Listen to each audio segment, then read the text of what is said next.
I like your ceiling in your car. Thank you. It makes me feel like I'm in a magic fucking world. It's like a starry. It's called the Starry Night, I think. It's romantic. Just two bros in a romantic car.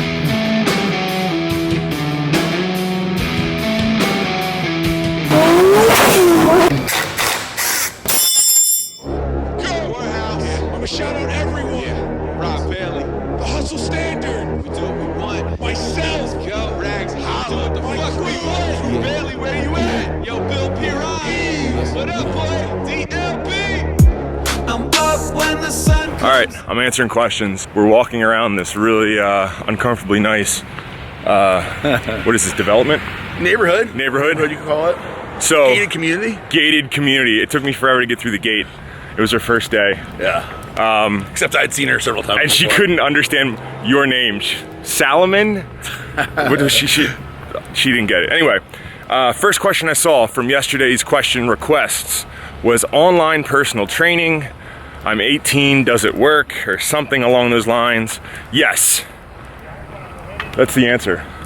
This is gonna be a short one. No, I know people. I mean, now you always like hypothetically say like, oh, I know somebody's making fucking $50,000 doing this or whatever.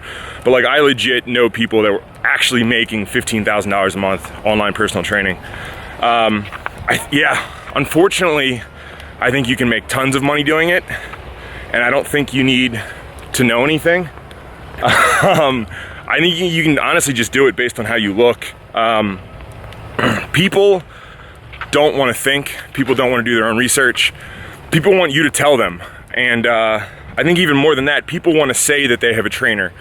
So a lot of people come up to me and they always want to tell me who their trainer is. And I say, well, how long have you been lifting? And they're like, oh, I just started lifting. I just started competing. And oh, I'm getting trained by this person and they're my trainer. It's like, well, you've been lifting fucking 3 weeks. Why do you have a trainer already? But it's because people want to buy into the whole thing. So yeah, there's a huge fucking market for it. And if you're 18, if you get in really good shape and you build up your social following, yeah. You can make money. You can make a lot of money. How long is this gonna last? I don't know. It's not a good career path. I don't know if it's a good career path. Like 18-year-old bro, what I would do if I was you and you were 18 years old, and I don't want to give you direct advice, but I'm gonna give you direct advice. I would get as lean as you can and start posting a lot, and then open it up and build a good client base and treat those clients really, really well. Take advantage of this little online trainer like phenomenon happening right now. Make $100,000, and then when it dips out, from that experience, take like all your business advice that you learned, and you'll learn how to start like a legit business and then go do something else.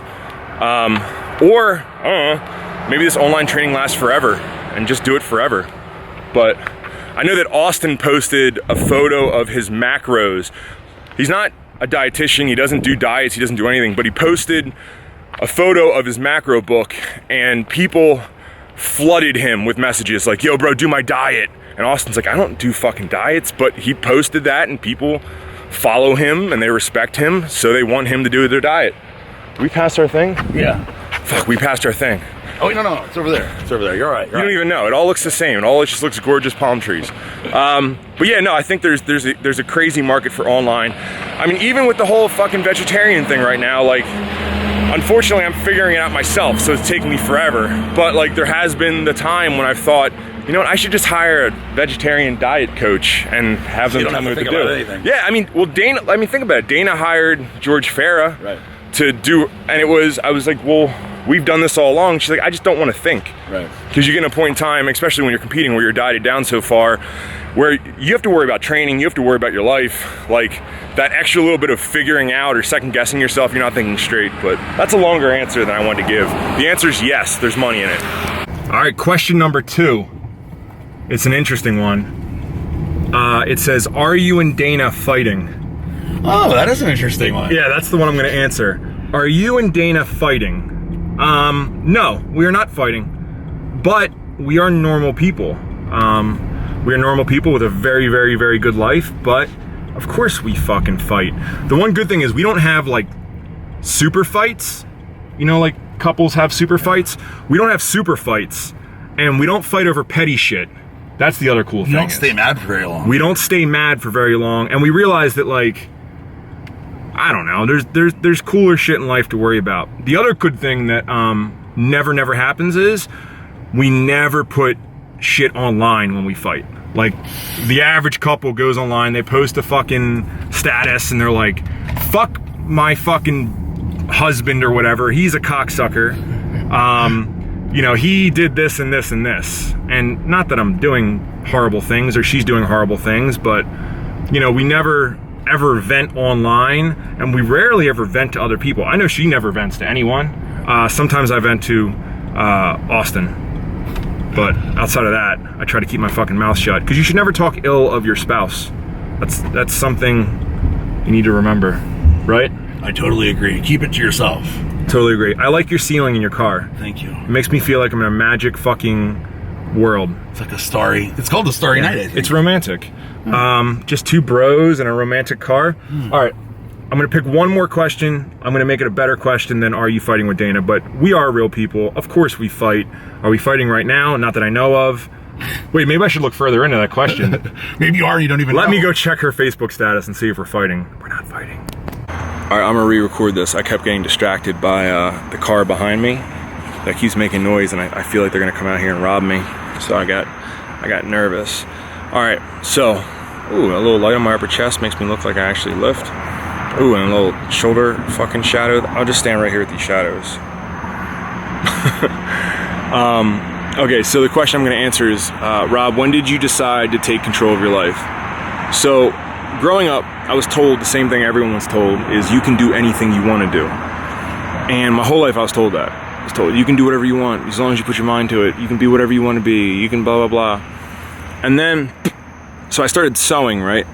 I had a girlfriend that would sew. My mom taught me how to sew.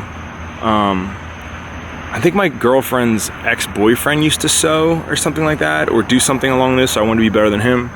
But I always liked being like a Renaissance man. I'm like sweaty and shit, but I always liked being able to do everything. So I started sewing and I started entering fashion shows, and I was killing fashion shows, and like I wanted to be a fashion designer. And but I also played football, and I was also really good at football, so you know, I sort of wanted to play football. So when it came time to go to college, they were like, yo, you have to go to college. And I was like, cool, I'll go to college. And that was the first time that I was told you can't do whatever you want to do. And I was like, all right, I want to go to school for fashion or art. You know, I want to be an artist. And my parents and everyone around me was like, that's not a real profession. Like, you got to go for school for something like business. You got to do something like that. So I guess when I was 18, my dreams sort of got crushed. That's sort of when it was like, it became real that I couldn't do what I wanted. So I went to college. I went to school for, the fuck did I go to school for? Nutrition. And, I don't know, I actually didn't even really go to school. I knew nutrition class with Dana, so I used to go to nutrition class, and I became a nutrition major for some reason. But at some point in time, I was like, man, fuck this, fuck school, right? So I dropped out of school. That was a big to do. That was a big change in my life. That was the first step to doing what I wanted. I went to art school. And I started like hustling and doing my internships, and I realized that art school was bullshit. You know what I mean? Like, it was complete bullshit. I was paying $26,000 a year, and not my parents paying $26,000 a year. I was paying it. So it was real as fuck to me. And I realized that, like, I don't have any interest in doing this school thing because it's not teaching me anything. I was learning more from the internships that I was setting up on my own. So I dropped out of there and I didn't finish. And then I applied for a job at QVC. And I got a job at QVC, and it was a very responsible job. And I was making decent money. I think I started out at like $38,000 a year. And doing really, really well. Never really got a promotion because the hierarchy was based on how much dick you sucked in meetings and how good you tried to make your look, not actually your workload. You know, typical corporate shit. So I didn't really get a promotion, but I was doing very well, and they kept acknowledging that I was doing very well and whatever. So I got bored, right? And I started freelancing on the side. And I had a bunch of clients, and I would stay up all night freelancing. And I got like this mentality of like, yo, you can make, like, you're not tied to your salary. So if you make $38,000 a year, that's not your final shit. Like, you get home at 6 o'clock and you can do more work at 6 o'clock, and you can work all through the night and then go to work the next day. And I was like, I started to figure that out. So I started to do that, and I actually got one client, and I actually hated this client for the longest time, and I'll explain to you why. So I had $14,000 saved up in freelance money, and he convinced me to leave my job because he was my biggest client. So I left my job. Long story short, I don't want to talk ill, but I got fucked over a little bit, and it ended up really bad. Needless to say, I didn't get paid for that year, so I ended up blasting through my $14,000, and then I learned like every negative thing about business there is. Like every hard lesson you have to learn, I learned them all. And that catapulted me. That put like, and I want to thank you, bro, if you're listening or whatever you're doing. I know your life's not really going as you thought, and it's sort of falling apart, but I want to thank you because you gave me this weird like animosity, hunger, fucking intensity, kill everything about me.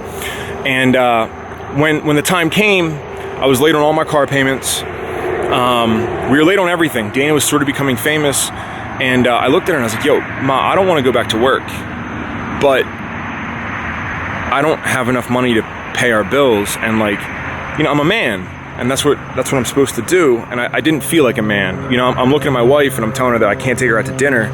I'm looking at my wife and I'm telling her that like I can't pay the cable bill, and I felt like a fucking jerk off. And I said to her, and I was like, listen, we got $400. I can either like get the cable turned back on for $400 and pay our back cable bill, or I can say fuck it, tell all the bills to wait a couple months, and I can do what we want to do. And luckily enough, she stood behind me and she said, let's do it. And I took that $400 and I said, fuck it. I bought $400 in tanks and tees. I printed them, sold them, flipped them, sold them, flipped them, sold them, flipped them. And I ended up doing really well. The first year, not enough to like make, I don't think I matched my QVC salary like the first year. I think my first year, the business grossed $168,000, which is a lot, but once you do cost of, like I signed on a warehouse, I did a lot of stuff, but I think when it came out, it was probably a little less net than I would have been making at QVC, but I figured out the difference. The difference was I was doing what I liked and I was working for myself. And that is what I fell in love with. I still have no fucking clue what I'm doing, and I don't know where my life's gonna take me, but the one thing that I do know is I'm gonna do everything for myself. Obviously myself and Dana, we're like a little package, but that's what it is, man. It's fulfilling what makes you happy. So unfortunately I got put in a weird situation. My car keys at. I got put in this weird situation where I just sort of had to make it work. But I was doing that hustling at night and that freelance, man. I could have seen myself as a freelance designer. I could have seen myself as someone who just did freelance design work forever. Like I would have been happy with that, but it still would have been designing for other people. And I'm sorry, man. I got this lust for like doing my own fucking shit, making my own fucking path. But yeah, dude, I was 26 when I figured it out. You know what I mean? Like at 18, my dreams got crushed. Then at 26, I realized like, yo, this is my life. And as long as I do right by Dana and I don't fuck this all up, I can do whatever I want. So yeah, I don't know if I answered your question, but that's a little backstory on where I come from. Anyway, like, comment, subscribe. Tomorrow I'm in Miami. I'm gonna lift some weights. I don't know what I'm gonna do. I'm gonna try to stay under the radar. I got some things to think about, but I'll do a vlog because I'm doing daily fucking vlogs. So like, comment, subscribe, share with your friends. I'm gonna try to do this vlog thing. Try to become a vlogger, a daily vlogger.